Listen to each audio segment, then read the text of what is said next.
The sound of tires grinding on asphalt was the last thing I expected to hear standing outside my house. The world, which had seemed familiar and safe until that moment, turned upside down in an instant. Time seemed to stand still, and I found myself on the ground, surrounded by scattered groceries that I had just carried from the store. My body screamed in pain, every breath was difficult, and the world around me seemed vague and far away. I was trying to figure out what happened when the realization hit me like a cold wave. I was hit by a car. And this car belonged to my mother-in-law, Linda. A woman whose barbs and sarcastic remarks had become a part of my daily existence. She was always there, always on the arm of her husband George, watching my every move, as if I were her project, on which she pinned all her hopes and disappointments. She never hid her contempt for me. I wasn't a good enough housewife, I wasn't a considered enough wife. And now, as it turned out, she was the cause of my pain. Before I had time to realize what had happened, my body began to fill with severe weakness, and my hearing caught only the rustle of cars and rare voices sounding somewhere in the distance. I tried to get up, but my legs wouldn't obey me, and I fell back onto the cold asphalt, feeling sweat trickle down my forehead. At that moment, I was only sure of one thing: something terrible had just happened. But I couldn't believe it was her, Linda, driving. Impossible. I couldn't believe it. Then there was silence, and I ended up in the hospital. In the hospital room, on a soft snow-white bed, it was so hard for me to believe what was happening that I couldn't even focus on the pain that permeated my body. The dim autumn sun shone outside the window, casting long shadows on the walls. The silence was broken only by the slight noise of the machines that monitored my condition. It was at this moment that the phone rang. I saw the name on the screen, and something clenched in my chest like a stone. It was Mark, my husband. His voice seemed to be permeated with worry. "Anna," his words sounded frantic. "You have to tell the police that you just fell. They say someone saw your mom hit you with a car. Can you believe it?" His words pierced me like lightning, and I felt everything inside me being torn apart. The blow was not so much physical as emotional. Not only did Linda hit me with a car, but now it seems his whole family was trying to hide it. Time seemed to freeze, and I tried to make sense of these words. All my feelings, my expectations, and beliefs in marriage, in my husband, in love, all this collapsed in front of me like a house of cards. Mark kept saying something about how he couldn't believe what had happened, how he was going through, but I wasn't listening to him anymore. I thought back to the days when our marriage seemed like a real fairy tale to me. We met at the office where he was appointed mentor. He wasn't charming, but his constant presence, attention, and sincere interest in me gradually won me over. He was simple, reliable, and sometimes a little boring, but his stability calmed my restless heart. Over time, I fell in love with him. We started living together, and I was sure that our life would be as quiet and measured as his character. However, the fairy tale soon turned into a nightmare. After our wedding, I quit my job and moved into his parents' house. I thought that everything would be fine, that I would be able to build my life, but that's what I realized too late. The house I found myself in became a real cage. Life with Linda and her husband George was a constant struggle. Linda did not hide her contempt. Her every word was full of reproaches and jabs. She considered me weak, ineffective. "You should be grateful to Mark," she said with an arrogant smile when I tried to justify my existence in their house. "You're living a comfortable life thanks to him." George, although he wasn't as bright as Linda, had his own way. He restrainedly belittled me with his outdated views on the role of a woman in the family. Every morning I woke up with the feeling that I couldn't breathe, that my life was shrinking to the size of this house, this pressure, these views. And Mark. Mark became more and more distant from me, sided with his parents, and my attempts to talk to him about the problems in our marriage collided with his indifference. I heard his words full of contempt. "You are old, you need to be more understanding." Our hopes for children, the dreams we once had, were fading every year. It put pressure on us, on our marriage.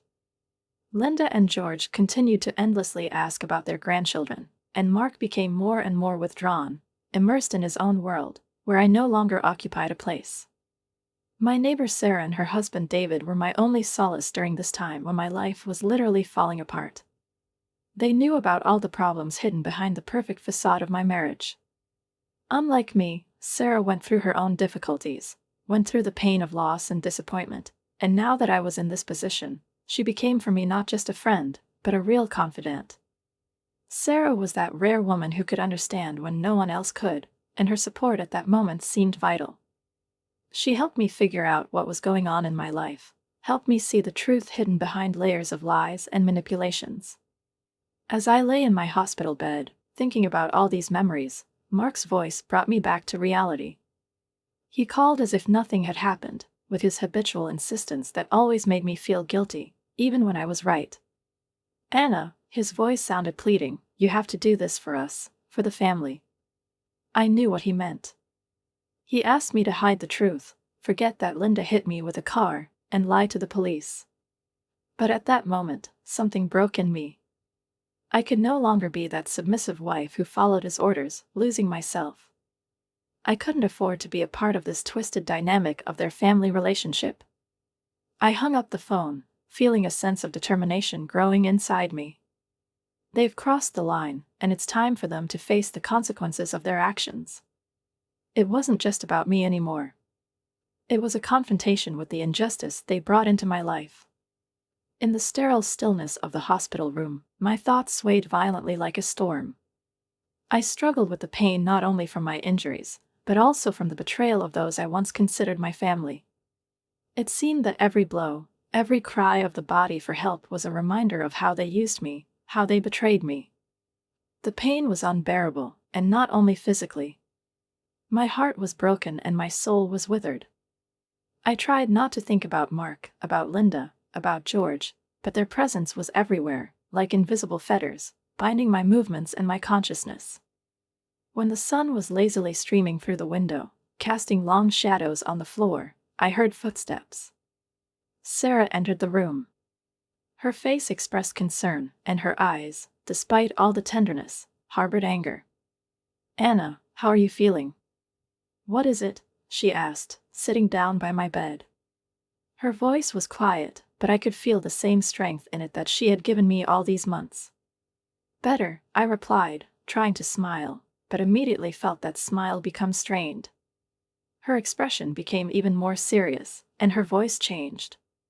"The police say they have launched an investigation." I told them it wasn't an accidental fall. "I saw Linda driving out of the garage like she was from hell, right before you hit the ground." Sarah clenched her fists, and I felt her anger grow. My own blood boiled, but she continued. "Mark wants you to lie to hide it, to protect them." Her hand reached out and squeezed mine. I felt the warmth of her palm, but there was not only support in her gesture, but also determination. She spoke with such force that I couldn't help but hear her. "You can't let them get away with it, Anna," she said, her words seeming to pierce through me. "It's not just about the accident, it's years of manipulation and control. This is your chance to be free." Her words resonated with me. For years, I endured the humiliating comments of Linda and George, their endless attempts to control my life and destroy everything I was trying to build. I was silent, I agreed, but now that I was faced with this betrayal face to face, I knew that the time had come. I couldn't keep quiet anymore. I couldn't let them control me anymore. I had to fight. We were sitting with Sarah, discussing possible steps. I could feel a plan starting to form in my mind, but it wasn't just a revenge plan. It was a plan of justice, of retribution. I could no longer be the one who humbles and endures. I was ready for a fight, for a challenge that might change my life. The next day, a policeman came to my room. He introduced himself and asked me to tell him about the incident. I sat up in bed, took a deep breath, and started. I told about how Linda drove out of the garage with rage, how her car literally knocked me down, how I ended up on the ground, not understanding what was happening. I told him about how Mark had asked me to lie, to hide the truth, and how he didn't want anyone to know that his mother was driving. The policeman listened attentively, writing down everything I said. When I finished, he nodded and said, We have enough material to bring them in for questioning. Your testimony is crucial." I felt a surge of confidence. It was more than just a trial. It was the return of my life, my rights. I knew that this step was the first of many, but it was necessary. Determination was growing in my soul, and now I realized that I was no longer alone. Society rallied around me, and I couldn't let this injustice win. I also learned that David, despite all his business and worries, did not leave me without attention. He was diligently reviewing the recordings from the home security camera, which was aimed at our entrance. He hoped that something could be recorded on these recordings that could help in the investigation. This news sparked a glimmer of hope in me. If we could prove that Linda acted intentionally by knocking me down, it would be indisputable proof that I was not just lucky to be alive. This would be the fact that could destroy the false image of their family, placed on a pedestal of respect. Every day I felt not only my physical strength returning, but also the inner fire of justice. I was no longer a silent victim, surviving in the shadows. I was a woman who had been wronged, and I was ready to fight back. I was ready to reveal the vile essence of those who for many years considered me their property, their toy. The small room at the police station was cold, even more so than usual. I was sitting on a chair in front of the detective's desk, my hands were shaking, but it wasn't fear, it was a cocktail of anger and anticipation. Everything I'd been through, everything I'd had to hide, had to come out now. The door opened and Detective Martinez came in. His face was serious, his eyes focused, but I couldn't help but notice that something had changed in his behavior. He was a little more human than the first time. "We've watched your neighbor's security camera footage," he began, laying the file on the table in front of me. "It's clearly visible how Linda's car hits you. No doubt about it, this is not an accident." It was as if the world around me stopped for a moment. A wave of relief surged, but it was short, because anger followed, a burning desire for justice. How could I have lived in this nightmare for so long without realizing that I could regain control? I looked at the detective, unable to hide my feelings. "What's going to happen now?" I asked, barely able to contain my rage. "We'll bring them in for questioning today," Detective Martinez replied without looking up. "And your husband, too. He will also have to answer for his actions." These words sounded like a sentence. Mark. I expected everything except that he would be involved in this. But now I knew he was going to face the consequences. No matter how much he tried to avoid it, no matter how he justified his loyalty to his family, now he will have to answer for his actions. When I left the police station, my head was full of thoughts, but one thing was clear: they would no longer go unpunished. Later that day, Sarah called me with news that confirmed my hopes. The police took Linda, George, and Mark away for questioning. Everything they said was now under scrutiny. The police had canvassed the entire neighborhood, and people who once respected their family now couldn't believe that Linda had actually gone through with it. It was a shock to them, but for me it was the excuse I had been waiting for years. I felt the heavy stones that had been pressing down on me all these years begin to gradually subside.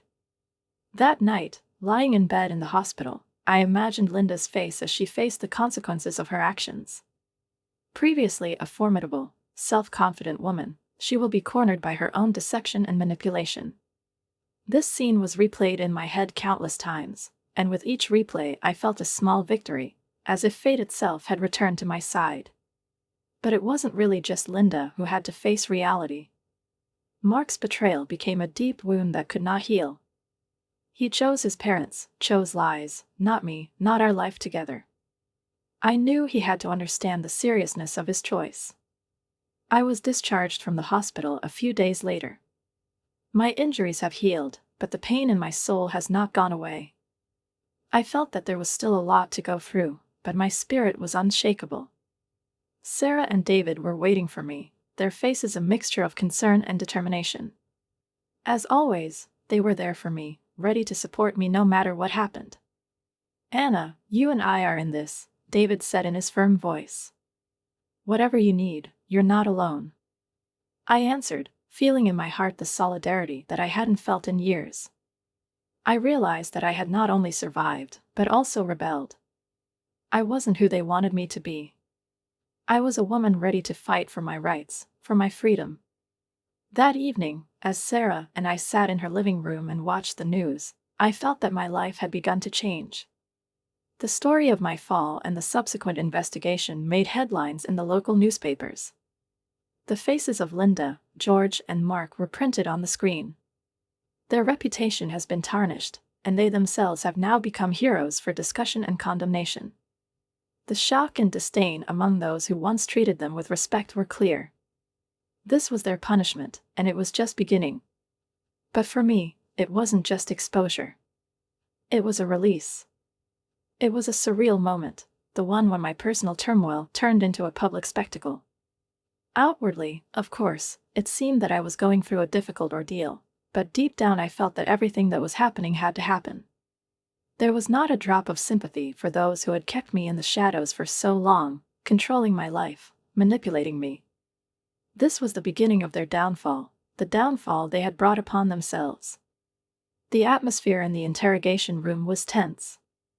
Linda, George, and Mark sat across from me, their faces contorted with a mixture of fear, anger, and disbelief, as if they couldn't believe that the moment had come when all their lies, their manipulations, and their efforts to hide the truth would come out. Detective Martinez sat next to me, his silent presence a reassuring reminder of the strength of the justice system that was finally starting to work. "Do you understand why you are here?" The detective began. His voice sounded confident and firm, as if he already knew that these people would not be able to escape punishment. "The evidence is obvious. Linda, you hit Anna with your car and then fled the scene. George, you were a witness, and you decided to keep quiet. And you, Mark, tried to hide everything." I watched their reactions. Linda's face was a mask of defiance, but there was a flicker of fear in her eyes. This moment was new to her, unusual. She tried to keep her composure, but her voice was trembling treacherously. "It was an accident," she said, her words sounding weak. "I never wanted to hit her." George was silent, his gaze was fixed on the ground. He did not dare to meet my eyes. His silence was his confession, and he knew it. He understood that his involvement in this story was no less severe than his wife's actions. He was an accomplice. Only Mark, who seemed to be trying to avoid my gaze, caught my attention. His face was flushed with shame and guilt, his eyes darted around the room as if he was trying to find a way out of the situation, but realized that there was no way out. "Mom, why didn't you just stop? Why did you run away?" Finally, Mark's voice broke through the tension, and his words were filled with such despair that it made him realize the reality of what was happening. It finally dawned on him that their plans had failed. He was on the verge of destruction. I looked at them, and my heart turned to stone like never before. Over the years of their mistreatment of me, I had learned not to feel sorry for them, and I was ready to give them everything they deserved. But what I saw in their eyes made me feel something more than just rage. Linda, she could have killed me, and all she cared about was saving herself. And finally, her composure broke. Tears began to roll down her cheeks, she sobbed, and her face twisted into an expression of fear and despair. This was her moment, the moment when she had to face the consequences. She panicked, and this was her confession, not with words, but with gestures that could not be hidden. George finally spoke, his voice low, restrained, almost apologetic. "We were wrong." "Wrong," he said, lowering his head. "We should never have lied." I could feel how his words didn't carry forgiveness. It was more regret that he was in this situation. But perhaps it was his realization that it would not be so easy to get out of it. Detective Martinez turned to Mark and, without hiding his irritation, said, "You, Mark, tried to manipulate history, even asking your wife to lie for you. How can you justify what happened?" Mark's reply was barely audible. He held back his emotions, his words merged into an obscure tirade. "I don't know. I just wanted to protect my parents." I felt disgusted and sorry for him. He chose his parents' side instead of the truth. Instead of protecting his wife, instead of realizing that it's not what they say that matters, but what they did. His silence, his words, it was a betrayal of everything that we once built together. I couldn't look at him anymore. My voice was even, despite the storm of emotions tearing inside. "You didn't just betray me, Mark," I said. "You betrayed everything we've ever had." The detective nodded, his expression serious. He knew that they had been exposed, that there was no way back for them now. "You will all be held accountable for your actions," he said, as if this was already a fact, a final decision that could not change the course of events. When we left the room, I felt that everything I had been through was now complete. They were exposed for what they really were. Linda is a coward hiding behind her tears, George is a silent accomplice to his wife's crime, and Mark is a son blinded by devotion who lost sight of what was right. The world outside seemed different. When I left the police station, I was confronted with what I had left behind, my past, which I could no longer control. But it's time to build your future. I felt the air become fresher and the sky more open. I was free from the chains that had held me back for so long, from the oppression of Linda and Mark. Sarah and David were waiting for me at the door. There was a mixture of worry and pride on their faces, but in their eyes I saw something I hadn't felt for a long time, confidence in myself, in what I was doing. "You were incredible," Sarah said, her voice warm, full of gratitude and love. "Thank you," I replied, feeling deeply grateful for their unwavering support, for being there when I needed them. In the following weeks, legal proceedings against Linda, George, and Mark began. The news of their accusations spread quickly through our community like wildfire, causing a variety of reactions. Some could not believe that Linda, George, and Mark, the very people they had known for years, were involved in such a scandal. Shock, disappointment, condemnation, all this was heard in conversations that did not seem to stop for a minute. But for me it was not a shock, but a confirmation of my own suffering, my pain that lasted for years. I knew that they could not escape responsibility for their actions, and the fact that they were now exposed, although it brought some satisfaction, still left a bitter aftertaste. Those difficult times when I lived with Sarah and David seemed to me now a part of another life, long gone. They didn't just give me a roof over my head, they created a space in which I could heal. Their kindness and support were in stark contrast to the cold indifference I used to feel towards Mark and his parents. Every day I realized more and more how much stronger and healthier I became being away from them. I was starting to trust people again and believe in my own strength, even if it meant leaving everything connected with my past behind. One evening, as we were sitting in Sarah's living room, with cups of tea in our hands, David broke the important news that took my breath away. "The prosecutor's office just called Linda and George," he said, his face serious. "They are considering serious charges against Mark for his role in the cover-up." I nodded, feeling a bittersweet sense of satisfaction fill me. It wasn't revenge, it was just justice. I always knew they wouldn't get away with the consequences, and now they're facing it head-on. But at the same time, I was plagued by doubts. What should I do now? What should we do next? What about you? Sarah looked at me, her eyes full of concern. What are you going to do now? I felt a clarity growing inside me that I hadn't felt in years. The answer was simple, but decisive. I knew it would be painful, but I can't continue living in this swamp. I can't be with a man who betrayed me so deeply that even in such a difficult situation he preferred his parents to me. "I'm filing for divorce," I said, and the words sounded like a release.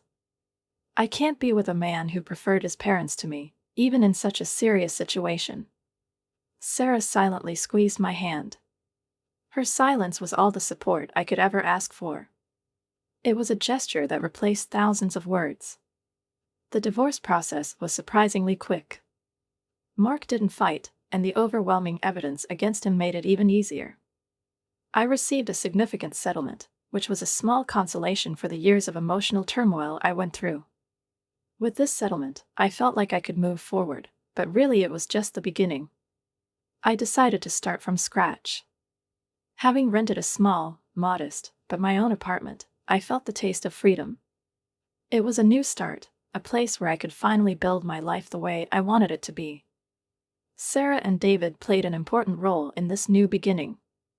David, the owner of a small business, offered me a job. "You have skills and experience, Anna. We'd be lucky if you were around," he said, and I felt a sincerity in his voice that I hadn't felt from many people. I accepted his offer, and it was one of the most important steps in my new life. I was regaining my independence, step by step, and every day I felt like I was starting to be part of the world again, from which I had been cut off for so long. Working with Sarah and David has given me more than I could have expected. It wasn't just a place of work, it was a world in which I rediscovered myself for myself. I was no longer Mark's downtrodden wife, I was Anna, a woman with her own personality, strength, and ambition. I began to believe that anything is possible if I want it myself. Several months passed, and finally the day came when the verdict was announced in the courtroom. I was sitting in the same room where I once felt like nothing. Now I was sitting there with a sense of finality, as if the process itself had become a release for me from everything that had happened. Linda, George, and Mark were sitting on the other side of the room, their faces full of anxiety and regret. They knew that everything would be solved now. The judge stood up, and his voice echoed through the room, announcing the verdict. In light of the evidence presented, the court finds Linda and George Gill guilty of fleeing the scene of an accident and obstruction of justice. Mark was found guilty of contributing to the concealment of information. The courtroom was filled with whispers. I couldn't get rid of the feeling that I was going through this not only for myself, but for all those who faced injustice. Linda and George were sentenced to prison, and Mark was sentenced to community service and probation. Their faces contorted as they realized the reality of their situation. I was standing outside the courthouse, and the sun was gently warming my face. It was a strange feeling, something in it was forgiveness, but still with a hint of bitterness. Sarah and David came up to me, and I felt their presence bring me relief. It was the moment when I realized, despite everything I've been through, I'm not alone. And most importantly, I found my way. "Justice has been served," Sarah said, her voice tinged with relief. "Yes, but at what cost?" I thought to myself, feeling the pain of the lost years and all the pain I had to go through. But there was not only regret, but also understanding. Now I could start all over again. The news of the verdict spread quickly. Linda, once a respected and influential figure in our community, has now become a convicted felon. It was a shock for many, but for me it was just confirmation that the long-awaited justice had been done. George, her silent accomplice, shared her fate, and Mark, my once beloved husband, turned into a man who betrayed his wife to protect his lying parents. He, who once promised to be with me until the end, now turned out to be just a shadow in my life, a shadow that I was no longer afraid of. In the following weeks, I felt a change in myself. The weight of the past, which I had carried on my shoulders for a long time, began to recede, like rain that moistened the earth, but now gave way to sunlight. I felt like I was being filled with strength again. The self-confidence that had once been so easily undermined was now growing every day. My life, which had previously been entirely defined by the shadows of Linda and Mark, now began to take shape according to my own roles. I could build my reality without looking back at what had happened before, without looking back at other people's mistakes and betrayals. Working for David's company has brought me not only new challenges, but also new joys. It wasn't just a job, it was an opportunity to prove yourself, your strength, your talents. I started to excel in this environment. My colleagues, who sincerely appreciated my efforts and abilities, supported me, and I felt my confidence grow every day. Sarah has always been there for me, a supportive friend. Her faith in me and in my strength was unconditional. She encouraged me not only in the professional sphere, but also in my personal life, encouraging me to open up to a new chapter, a new love. She believed in me even when I doubted myself. But the biggest change came when I least expected it. It happened at a corporate event where I met Thomas, David's colleague. He was kind, respectful, and, most importantly, he saw me for who I am, without unnecessary preconceptions, without the heavy baggage that I had to carry. He saw not my past, not my suffering, but the woman I was becoming, a woman who was ready to move on, despite everything. Thomas and I started communicating, and gradually our communication grew into something more. Within a year, our friendship turned into a romantic relationship, and then, in a quiet and modest ceremony, we got married. It was not a wedding full of magnificent celebrations and crowded celebrations. It was a simple celebration of a new chapter in our lives, of healed hearts that finally found each other. Thomas knew about everything I'd been through, the pain, the betrayal, how hard it was for me to believe in someone again. But it only strengthened our bond. He understood that our happiness does not come easily, and was ready to fight for us. As I stood next to Thomas, looking into his loving eyes, I realized that this is what a real partnership looks like. It was built on mutual respect, support, and understanding, the foundations that were missing in my marriage to Mark. Thomas never tried to control me, never used my weaknesses against me. Instead, he became my rock, my friend, and my loved one, with whom I could be myself, not be afraid to be vulnerable and trust. A year has passed since the trial, and life has entered a peaceful rhythm. Thomas and I moved into a cozy house, which became a place that we could really call our own. It was a place where I felt safe, where I could relax and just be. The scars of my past left by Linda, George, and Mark were gradually fading away, giving way to the love and contentment that filled my days. These days have become full, bright, the kind that I missed so much in the past. One evening, sitting with Thomas on the porch of our house, we watched the sunset. Its warm light filled the sky with golden hues, and Thomas and I were silent, enjoying the moment. He turned to me with a gentle smile and said, "You know, Anna, I admire your strength. It's impossible to imagine what you've been through, but now you've become stronger and happier. I'm proud to be with you." I leaned against him, feeling the warmth of his embrace, and replied, "I couldn't have done it without friends like Sarah and David. And without you." We were silent for a while, lost in our thoughts, and then the conversation moved on to the next one. We started talking about the future, about our dreams, about plans that have yet to be realized. The pain and drama of the past was gone. The chains that held me back have disappeared, like the stones that once rested on my shoulders. I was standing here with Thomas, next to the man who made my future bright. Sometimes I heard news about Linda, George, and Mark. Linda and George were serving sentences for their crimes, and although I felt no malice towards them, it was clear to me that they had to live with it on a daily basis. Mark, on the other hand, was struggling to rebuild his life. Upon learning of his betrayal, society left him isolated and remorseful. He was no longer the man I once dreamed of building a future with. But despite this, some part of me found bitter satisfaction in their downfall. They reaped what they sowed. Reflecting on my journey, I realized that my story was a story of transformation. I went from a victim of manipulation and deception to a woman who stood up for herself, fought for justice, and regained her life. Now I was surrounded by love and support, and I was ready to face whatever the future would bring. The problems and sufferings of my past shaped me, but no longer defined me. I was Anna, a survivor, a woman who found her happiness no matter what. The story of my past will always be a part of me, but the present and the future became something that I met with real excitement. I was ready to write a new chapter about love, resilience, and newfound joy.